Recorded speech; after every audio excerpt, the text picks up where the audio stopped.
Hello, everybody. My name is Jacob, and I like sports. Welcome to another edition of JK Sports, and we finally got our guy.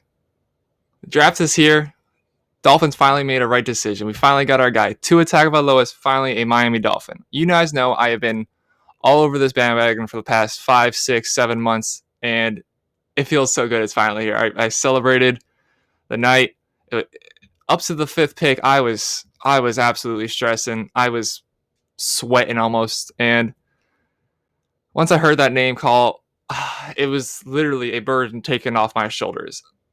And the way we got him really makes me excited. It really makes me happy that we didn't have to trade any picks. We didn't have to give up any extra equity. We were talking for a very long time about maybe trading up to 3 for him, which would have entailed at least giving up at least one of those other first round picks, or even moving up all the way for Burrow. And that would have been giving up at least full 3 first round picks, if not even more. And we didn't have to give up anything else. We were just wait at 5. We were able to play the ultimate just keep cards close to your chest, not let any information out game as we possibly can. Even Tua after the draft said he had no idea what was going on. Chargers had no idea what we were doing. The whole league had no idea what we were doing because we did such a good job between this free agency and the draft just not letting our cards out. Now, back to Tua. Even though he has had these injuries, I'm still very confident in him. Last season, while he did have that shortened season, he still went out there to throw 33 touchdowns, 3 interceptions, 71.4% passing accuracy, and roughly averaging 316 yards a game.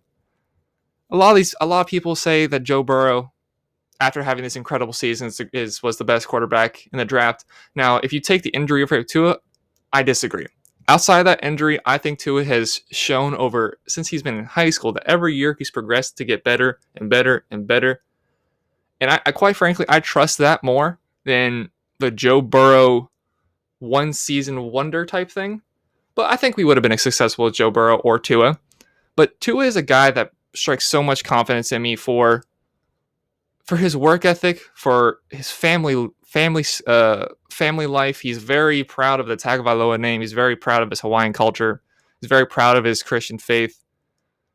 He takes pride in his life, and he wants to be the best he can for both him, for his family, for now his NFL team, the Miami Dolphins.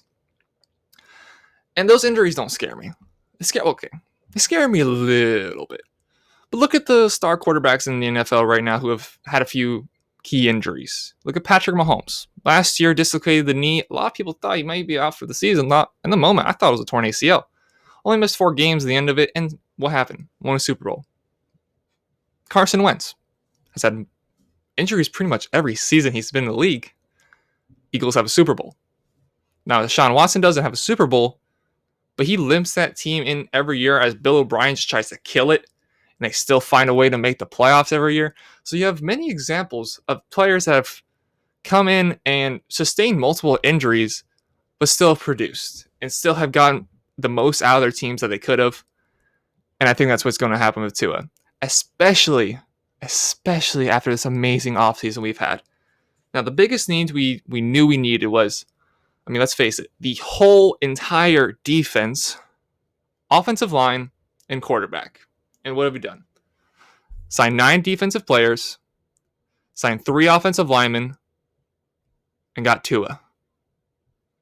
That was our main issues. And they're all been filled. Now, I don't go out and expect us to win the Super Bowl next year. I don't expect us even to win the division, although I do think we can compete for it. It's so good to feel this, though. It's so good to feel the future. So good to feel the momentum that we have and just the confidence that we have to have a set plan, to know what kind of players we want and go out and be able to get them. Now, you look at players like that corner from Auburn, I will only begin to try to pronounce his name. And a bunch of us are probably probably question that pick. I know one in particular of you was very pissed off about that pick, but I believe there's a reason behind it. I don't think we just decided, hey, let's go up and grab this guy who's a 3rd round value. I believe we have a plan, and I believe we have certain players that we want to bring into the organization that are going to fit that plan. I can't be more happy. I have no negative things to say about the Miami Dolphins. And every season just feels like misery waiting to happen. It feels like letdown waiting to happen. But even starting next season, I have hope, and that is a dangerous thing to dangerous thing to have as a Miami Dolphins fan, because we've ever since most of us have been alive, we've been absolute crap with the 3 playoff appearances, no playoff wins.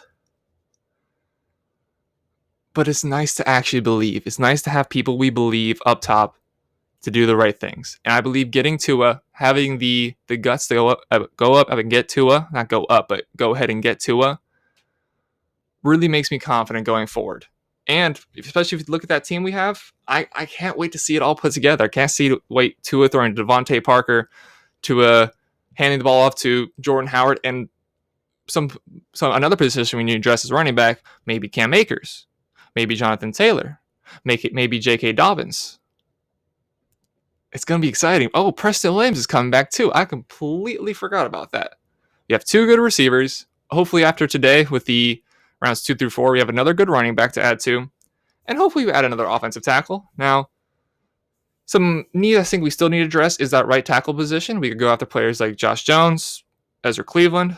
Need to go that running back position, like I said, with Jonathan Taylor, J.K. Dobbins, Swift. Also, probably we need another edge player. AJ Epinesa is still on the board. Yator Gross-Matos is still on the board. Maybe go with their Yannick Ngakoue. Another player that I would personally love us to see go after, maybe rounds 3 through 4, is the son of the great Randy Moss, Thaddeus Moss, who is just an athletic tight end, which is very similar to what we have with Gesicki. So imagine throwing it to Devontae Parker, Preston Williams, Mike Gesicki, and Thaddeus Moss. Or go after O.J. Howard. I think we can give up maybe a second for him, maybe a third for him. Going to have to re-sign him, going to have to give him a little bit of money, but that team's going to be nice. With Tua under center, we can very well have a full offensive line after just this season through acquisitions, and then that full defense. So if you're a Dolphins fan, please feel excited. Please jump on the bandwagon. Please start feeling the hope. And I'm just very happy to see Tua. I can't wait to buy his jersey. Can't wait to have that. Not number 13, whatever number he ends up being. I'm I can't wait. Now, yesterday there wasn't too many surprises. I think the biggest surprise was there were no big surprises. You only had a handful of trades, and those trades weren't blockbuster trades. You had Tampa trading up 1 spot with the 49ers. You had, on the back end, the Vikings trading with the 49ers. You didn't have anything too big. But the trade that I want to talk about that really, in the moment, I thought was a good idea, and then the more I thought about it, I was like, oh, I don't know about that. And that would be the Packers trading up to get Jordan Love. So, a few issues with that. What do the Packers need to get the most out of Aaron Rodgers? You need to put weapons around him. If you have any hope that Aaron Rodgers is going to be a capable quarterback for the next 4 years, you're going to need a lot more than Devontae Adams. They just lost Jimmy Graham, who already was kind of washed up himself. You got wide receivers on the team like Vontaze Scantling, like nobody really knows much about. And rather than doing what the 49ers did and saying, hey, we have 2 healthy wide receivers on the roster right now, we need to go up and get a receiver. So they go up and draft a guy from Arizona State, Ayuk. And they still absolutely destroyed the Packers last year. Packers twice destroyed the Packers last year. Aaron Rodgers, for one, has already gotten much softer. He's already gotten less willing to try to make these big plays and big passes and try to, I think now he cares too much about his legacy, cares too much about having, I think he has the highest completion percentage in NFL history. Either completion percentage or quarterback rating in NFL history. He holds that right now. But if you want to get another Super Bowl out of Aaron Rodgers, who is at one time the most talented quarterback in the league, and in my opinion, one of the most, if not the most talented quarterback in NFL history, you need to put stuff around him. So rather than doing that, rather than trading up for a receiver, like maybe you could have gone up and got Justin Jefferson, or maybe gone up and got CeeDee Lamb, you draft this heir apparent, which everyone wants to point out the fact that, oh, Aaron Rodgers is the exact same age as Brett Favre was whenever they went out and drafted Aaron Rodgers. What's the difference? Well, the difference is Aaron Rodgers was touted as possibly being the number 1 pick that year. Does anybody think Jordan Love was going to be the number one pick? Aaron Rodgers was talked about between him and Alex Smith, I believe somebody else, about being number one pick. And of course, San Francisco 49ers end up drafting Alex Smith. And Aaron Rodgers falls and falls and falls, and he's sitting in that green room, and he finally gets picked up by the Green Bay Packers. Did anybody expect that from Jordan Love? Did anybody expect maybe Joe Burrow, Tua, but Jordan Love at number one? No, nobody thought that. And also, look at the teams that were in front of the Packers. Do you think the Vikings were taking Jordan Love? Do you think the Dolphins were taking Jordan Love? I think very well they could have got Jordan Love if they just stayed their pick. So not only did they trade up and not get something to help Aaron Rodgers, they trade up and got his replacement. Now, I try to be as humble of a person as I can be, and I can't say that about Aaron Rodgers. I think he's been very arrogant ever since he's been in the league, and he's kind of distanced himself from a lot of people. And when you already know his personality, you already know how he handles things, and he doesn't handle things sometimes the most mature way. And you go out and do this, and I would consider this just blatant disrespect, because we have no idea how good this kid's going to be. Now, I don't want to make Jordan Love seem out to be like a terrible quarterback. He's a pretty good quarterback. He's very skilled. He's very good in terms of his mobility. He's very good in throwing on the run. To what I've heard about him, he's a pretty good leader. And all those sound like Patrick Mahomes, but you're not going to guarantee anybody's Patrick Mahomes. Patrick Mahomes is currently the best quarterback in the NFL, in my opinion. And I don't think you can assume you're going to get that from Jordan Love, especially when you have another 3 to 4 years with Aaron Rodgers. So I'm excited to see how it goes. I'm excited to see any fights that go on. I don't think it's going to happen. I think Aaron Rodgers is going to be a much more mature version of what Brett Favre did, especially since Brett and him are friends now. I think he's going to be a lot more mature handling with Jordan Love. Even if he ends up moving on after maybe even next season or the following season for Jordan Love to come a step in his place, I think he's going to handle this in a lot mature way. But the Packers should have gotten him help, and they still can do that in rounds 2 through 4. But I think they should have done better for him.